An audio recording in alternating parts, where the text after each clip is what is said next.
인간은 운명에 예속된 존재인가? 그래서 우리들 인간은 미리 정해진 삶을 살아갈 수밖에 없는가? 그게 아니라면 운명은 존재하지 않으며 인간은 매 순간 자신의 삶을 개척해 나갈 수 있는 자유로운 존재인가?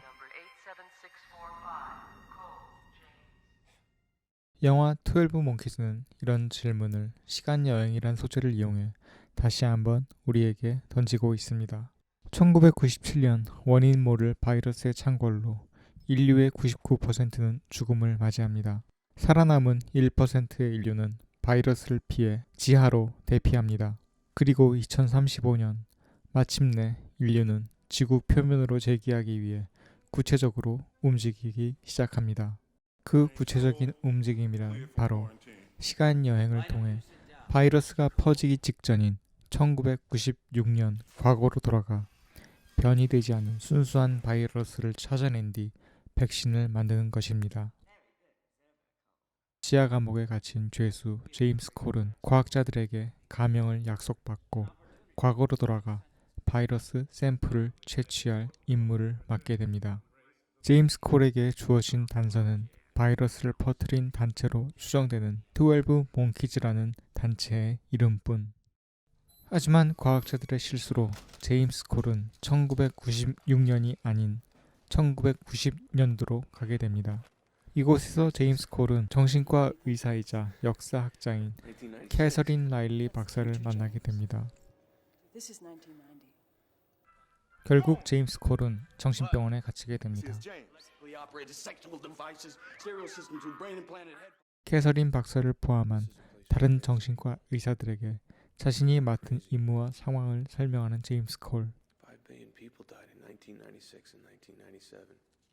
물론 그 누구도 제임스 콜의 말을 믿지 않습니다. 하지만 캐서린 박사는 왠지 낯이 익은 제임스 콜에게 관심을 가지게 됩니다. 한편 제임스 콜도 캐서린 박사가 늘 자신이 반복해서 꾸는 꿈에서 등장하는 여인이란 사실을 알게 되고 그녀에게 특별한 감정을 느끼기 시작합니다.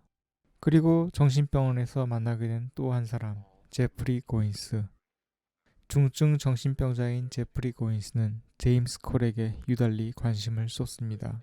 제임스 콜은 이런 제프리 고인스의 도움으로 정신병원 탈출을 시도합니다. 하지만 도주 중 금방 다시 붙잡히게 되는 제임스 콜. 그러나 제임스 콜은 과학자들의 도움으로 다시 2035년으로 돌아가게 됩니다. 2035년 감옥 안에서 정체불명의 남자 루이와 조우하게 되는 제임스 콜. 하지만 루이는 마치 오랫동안 제임스 콜을 알고 지낸 것처럼 말합니다. 여러분께선 영화가 끝날 때까지 총 5번 등장하는 이 루이란 남자의 말과 그 내용을 잘 기억해 주시기 바랍니다. 한편 과학자들은 자신들의 실수를 깨닫지 못하고 제임스 콜을 추궁하기 시작합니다. 즉 제임스 콜이 1996년에 도착해서 남겼어야 할 전화 메시지에 엉뚱한 내용의 전화 메시지가 대신 남겨져 있었던 것입니다. 자신들의 실수를 깨닫고 제임스 콜을 다시 과거로 보내는 과학자들. 하지만 이번에도 제임스 콜은 과학자들의 실수로 엉뚱한 시간대로 가게 됩니다. 이곳에서 총상을 입게 되는 제임스 콜. 제임스 콜은 다시 1996년으로 돌아가 라일리 박사를 찾아낸 뒤 그녀를 납치하고 도움을 청합니다.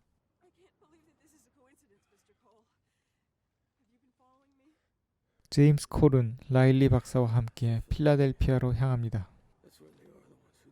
한편 라일리 박사는 제임스 콜을 경계하면서도 계속 그에게 인간적인 여민과 궁금증을 가지기 시작합니다.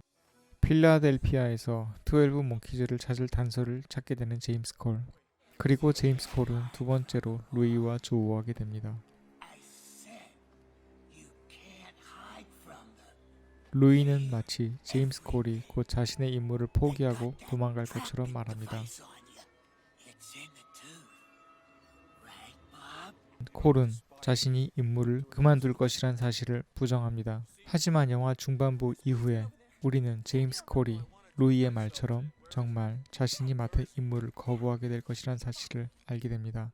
실제로 제임스 콜은 바이러스를 퍼뜨린 단체로 추정되는 12 몽키즈를 찾아내고 그들의 수장이 저명한 바이러스 과학자의 아들이자 제임스 콜이 정신병원에서 만났던 제프리 고인스란 사실을 알게 됩니다. 이를 통해 제임스 콜은 자신이 제프리 고인스에게 인류 멸망의 동기를 제공했다고 생각하게 됩니다.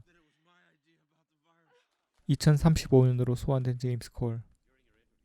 과학자들은 마치 제임스 콜이 바이러스에 관한 중요한 단서를 발견한 것처럼 기뻐합니다. 바이러스에 관한 특별한 사실을 알아채지 못한 제임스 콜은 이런 과학자들을 마주하면서 자신이 망상에 빠졌다고 확신하게 됩니다. 하지만 정말로 제임스 콜은 바이러스 샘플을 찾아낼 단서에 단 한 발자국도 다가서지 못한 것일까요? 만약 그렇지 않다면 과학자들은 제임스 콜이 모르는 사실을 어떻게 알게 된 것일까요?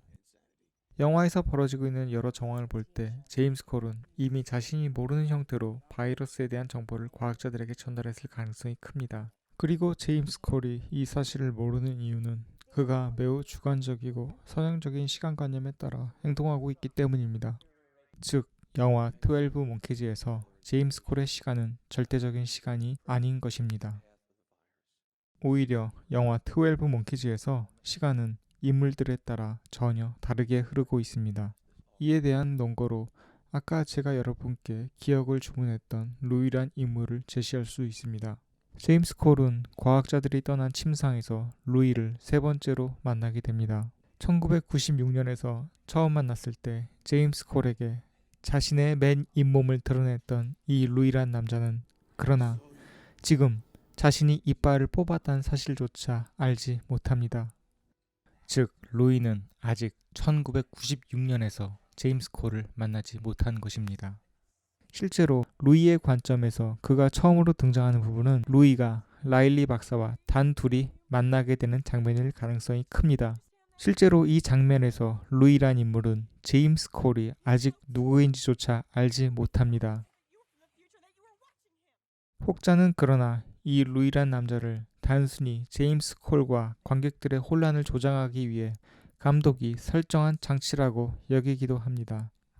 하지만 루이가 단순한 미치광이나 제임스 콜의 망상이 아니라 제임스 콜과 마찬가지로 시간여행자란 사실을 드러내는 장면이 있습니다. 그 장면은 바로 제임스 콜이 병상에서 과학자들을 만나는 장면입니다. 이 장면에서 과학자들이 제임스 콜에게 들려주고 또 불러주는 노래와 음악은 정확히 제임스 콜이 라일리 박사의 차 안에서 들었던 음악과 그 노래들입니다. 즉, 루이가 말한 대로 제임스 콜의 어금니에는 도청 장치와 추적 장치가 심어져 있는 것입니다. 이런 사실들을 통해 우리는 이 정체불명의 남자 루이가 제임스 콜과 마찬가지로 과학자들에게 임무를 부여받은 시간 여행자라고 결론 내릴 수 있습니다. 때문에 루이는 제임스 콜과는 전혀 다른 순서로 시간을 배열하고 있을 가능성이 큽니다. 그리고 이는 과학자들도 마찬가지입니다. 실제로 과학자들은 제임스 콜이 과거로 돌아가서 보낸 메시지의 순서도 헷갈려하는 모습을 보이기도 합니다. 즉, 과학자들은 시간 여행에 따른 정확한 시간 배열 기준을 아직 마련하고 있지 못한 것입니다. 때문에 과학자들이 병상에서 갑자기 제임스 콜을 환대하는 이유도 아직 제임스 콜이 전달하지 않은 정보를 미리 바꿔서 마치 그에게 정보를 받은 것처럼 환대하고 있을 수도 있는 것입니다. 이런 시간 설정을 통해 영화 12 몽키즈는 지극히 주관적이고 유한한 시간 속에서 살아가기 때문에 운명의 미로 속에서 길을 잃고 헤맬 수밖에 없는 우리 인간들의 부조리한 상황을 보여주고 있습니다. 그리고 영화 12 몽키즈의 이런 부조리한 상황은 영화 말미에 가서 끝내 비극적 상황으로 치닫게 됩니다. 자신의 임무를 저버리고 라일리 박사와 함께 바다로 향하기로 마음먹는 제임스 콜. 그러나 제임스 콜은 이를 통해 자신의 비극적 운명을 예감하게 됩니다. 그리고 점점 더 제임스 콜을 향해 다가오는 비극적 운명. 하지만 제임스 콜은 자신의 불길한 예감과 루이의 경고를 무시하고 비행 승강장으로 향합니다. 이런 제임스 콜 앞에 나타난 감방 동기 호세. 과학자들은 라일리 박사와 함께 떠나려는 제임스 콜을 임무로 복귀시키기 위해 호세를 보낸 것입니다. 한편 라일리 박사는 세균학자인 고인스 박사의 조수가 전 인류를 말살시킬 바이러스를 퍼뜨린 인물이란 사실을 알게 되고 이를 제임스 콜에게 알립니다.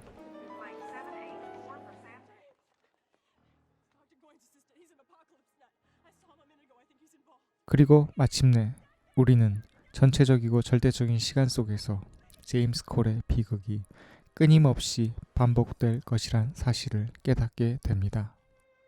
하지만 이런 비극적이고 슬픈 결말에도 불구하고 영화 12 몽키즈는 관객들에게 어떤 숭고한 감정을 느끼게 합니다. 왜냐하면 제임스 콜이 이미 지나가버린 과거, 즉 운명을 바꿀 수 없다는 사실을 이미 알고 있음에도 불구하고 그 운명에 맞서 싸웠으며 또 앞으로도 계속 영원히 맞서 싸우게 될 것이기 때문입니다.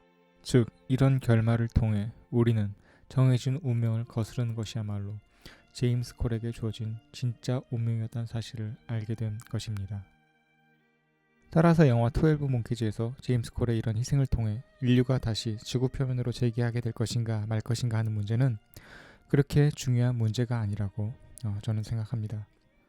오히려 중요한 것은 영화 12 몽키즈가 절대성에 맞서다 운명 그 자체가 된 인간을 그리고 있다는 것이며 우리의 운명이 우리의 자유의지가 작동하는 매 순간이란 사실을 우리들에게 이야기하고 있다는 사실입니다. 그리고 이것이 제가 12 몽키즈를 단순한 헐리우드 SF 오락영화가 아니라 운명과 자유의 싸움이라는 고전적인 테마를 훌륭하게 계승한 예술 작품이라고 생각하는 이유입니다.